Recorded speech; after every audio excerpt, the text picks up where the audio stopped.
Hello. How are you? Well, thank you.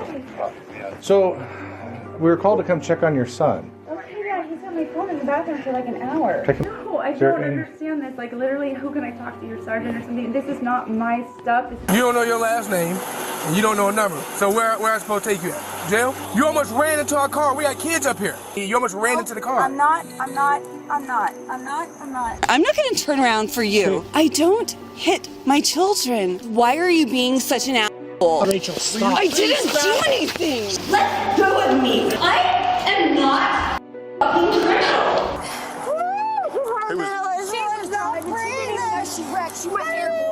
Sometimes, a parent's decisions can have disastrous effects. Then, it's up to the police to pick up the pieces of the wreckage and clean up the mess. These are some of the most tragic moments a person can face when children witness their mother's arrest, a devastating act that alters their lives forever. In circumstances such as this case, it's imperative for authorities to maintain a balance between upholding the law while showing compassion to these young victims.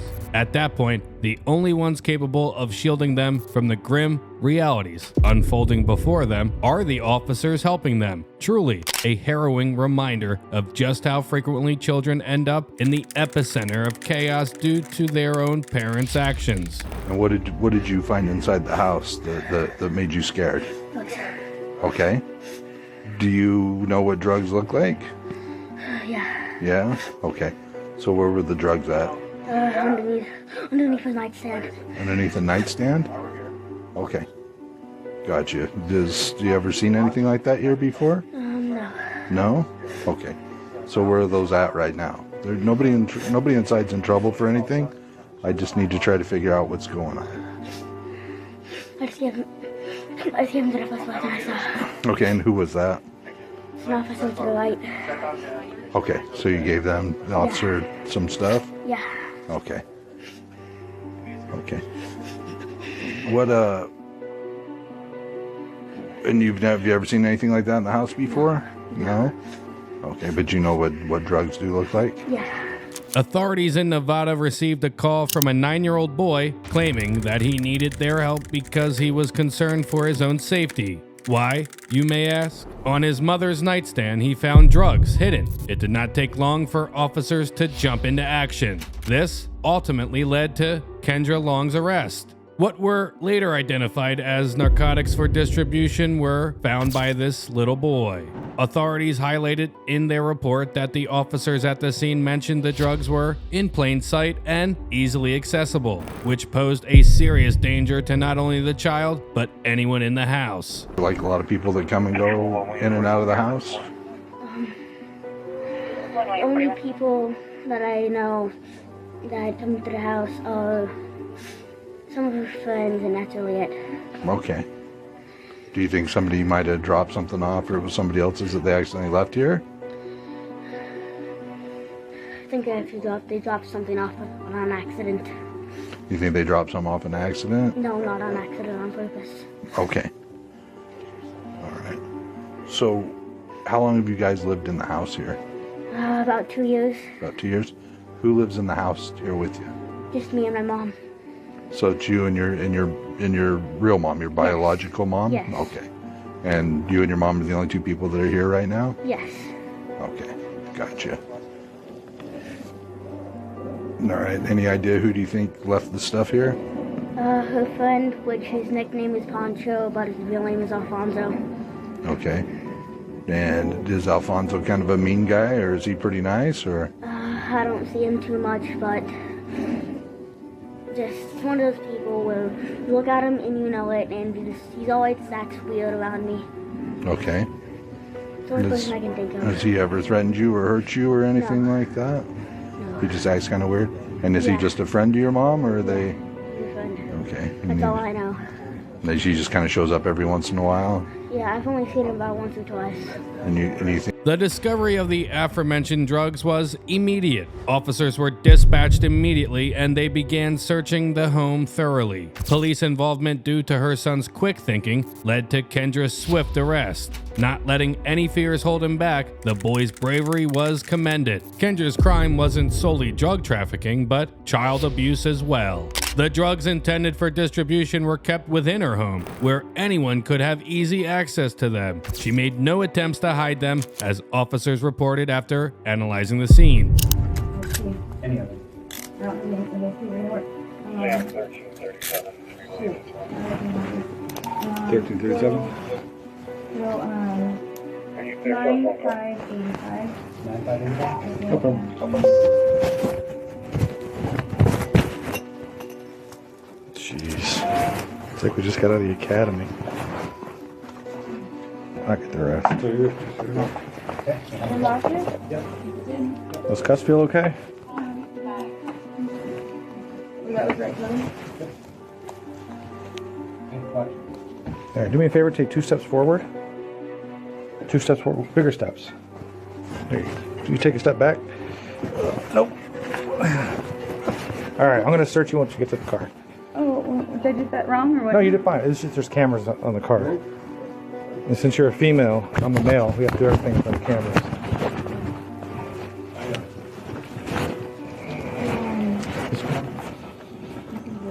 Nobody sees you. It's like 2 in the morning. Is it not 2 in the morning, is it? Yeah. No, it's 1 in the morning.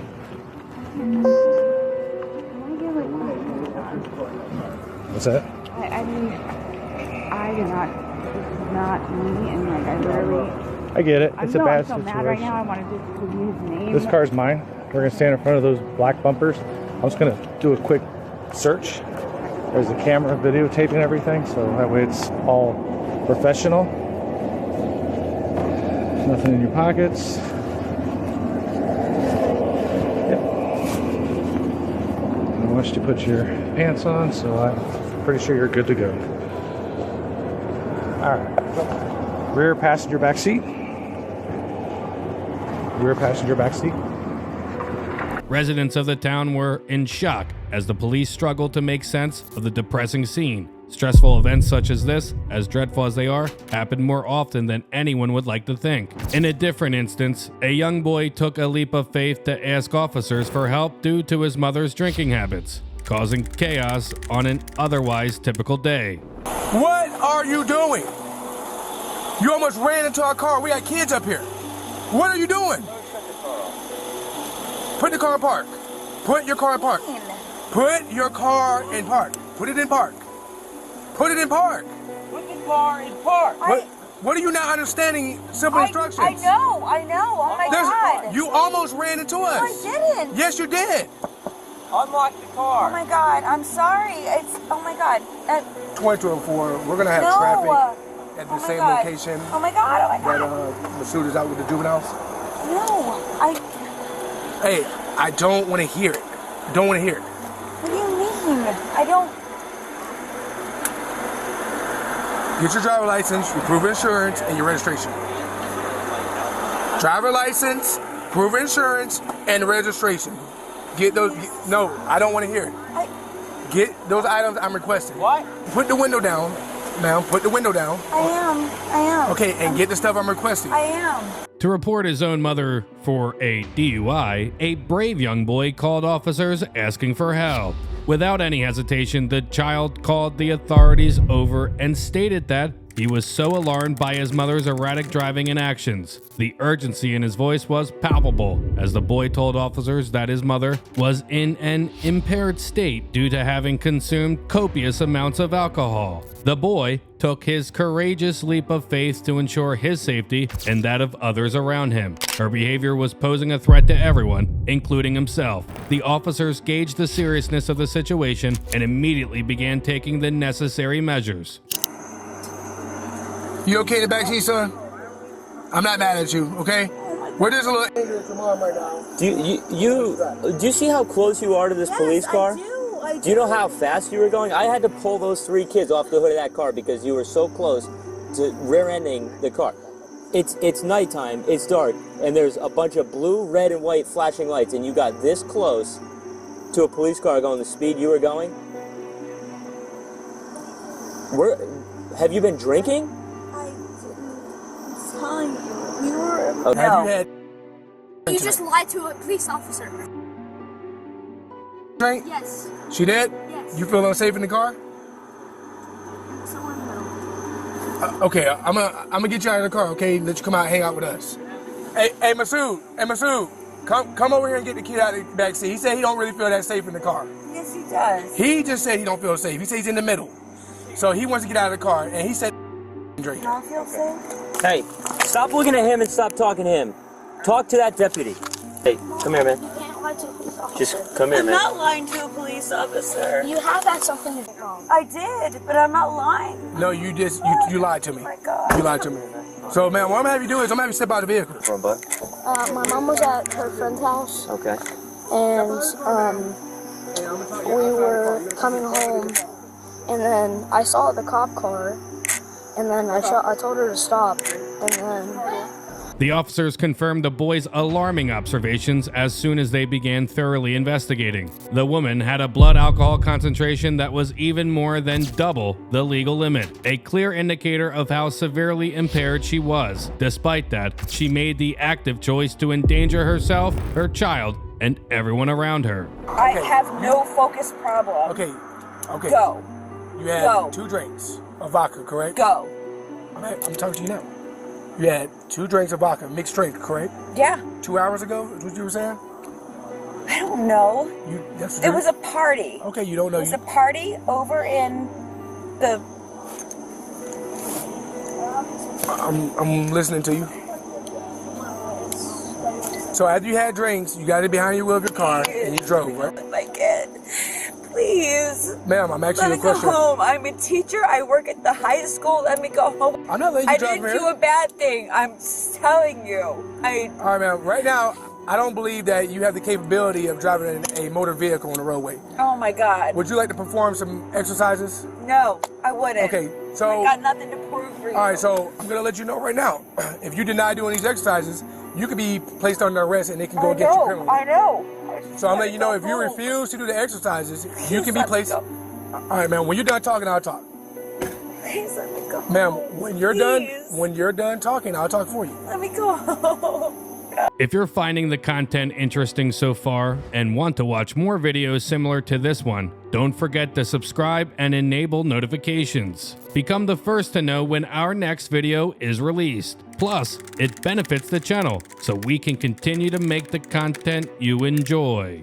While it may be true that law enforcement officers usually have to think on their feet to make snap decisions, it is still immensely terrifying to realize how quickly things can go awry. The next case is a prime example of that. The precedent was set. This woman was under the impression that her call to the authorities faking a domestic dispute that required their immediate intervention would alleviate her from any accountability for her action, even if she was found menacingly towering over her daughter, ready to commit an act of violence. Based on what? You just released me from the hospital, okay? Rachel. Just a moment ago. Turn around for me. Based on what? I will explain that. Tell me before I turn around. I'm not going to turn around for you. Okay. Why? Okay. I was in the hospital. I just was released. We witnessed you throw that box at your daughter, okay? And hit her in the face with it. So go ahead and turn around for me. Brian? Turn around. Why can't you just come home? Just stop. Rachel. You need to listen, okay? Okay, I'm listening. But what are you basing this on? On hitting your child with a box. I don't hit my kid with a box. Talk to her. We watched you throw the box Brian. at her and hit her in the face with it, okay? Brian, what's the deal? You guys... Okay. Is this legal? Yes. Turn around. No. Turn her.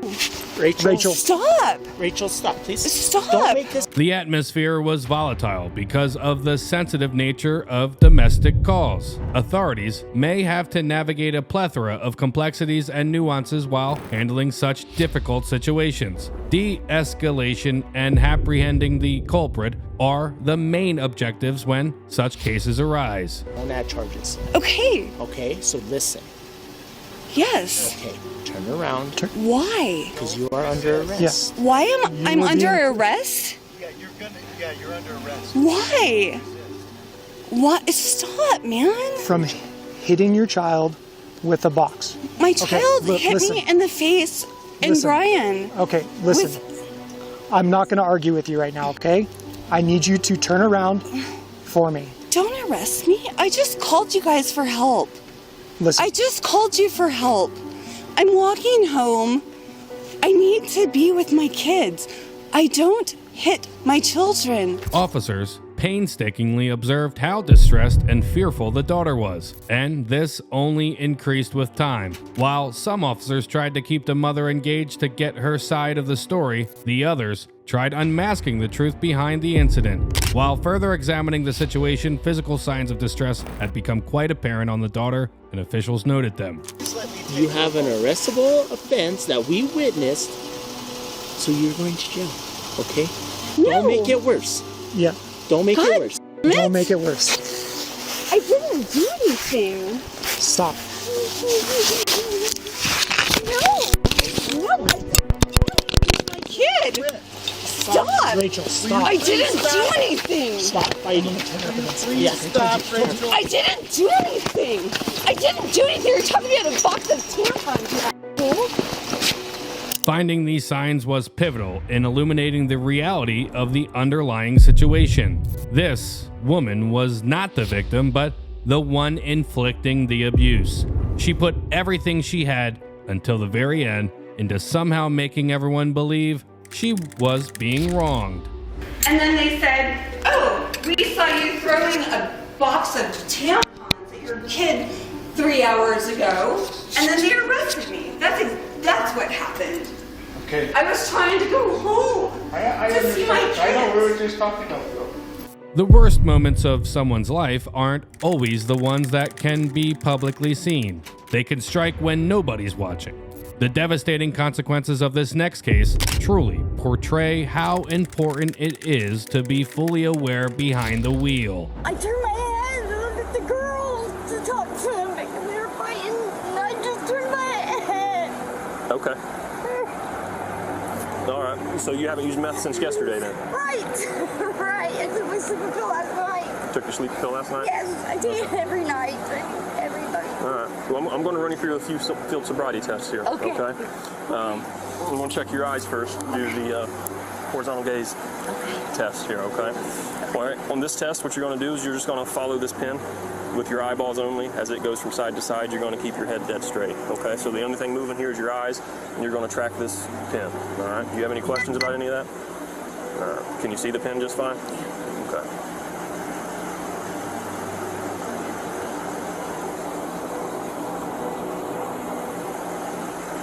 The fatal collision was a direct result of Bliss losing control due to being under the influence of drugs. The tragedy and her actions caused her death of her 7-year-old daughter. The crash was reported to be violent by first responders and emergency personnel upon reaching the scene.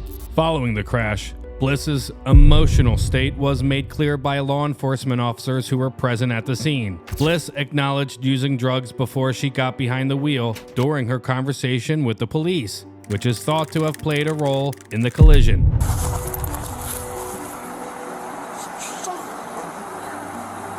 Anxiety's horrible. I can't do this thing. So I can't do it.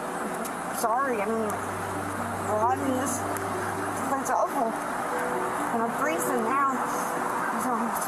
In Bliss's own words, she admitted to having been under the influence before the accident occurred. This hindered her ability to drive safely, causing the collision. Even though the toxicology reports and police reports never made the exact substances she used public, it was made known that she was, in fact, under the influence of drugs during the incident. The charges being faced by Bliss are astronomical. There's no way she's getting out of it unscathed. The death of her minor daughter as a consequence of her choices adds a thick layer of aggravations to the charges of aggravated vehicular homicide. As authorities continue to investigate, there is a huge emphasis on the sequence of events leading up to the crash, which includes the reason why Bliss was under the influence as well as her driving habits. Thank you for viewing. Please remember to share this video with others if you think they could find it useful, and give it a thumbs up. To ensure you never miss out on our most recent material, click the subscribe button and enable the notification bell if you haven't already. See you in the next one.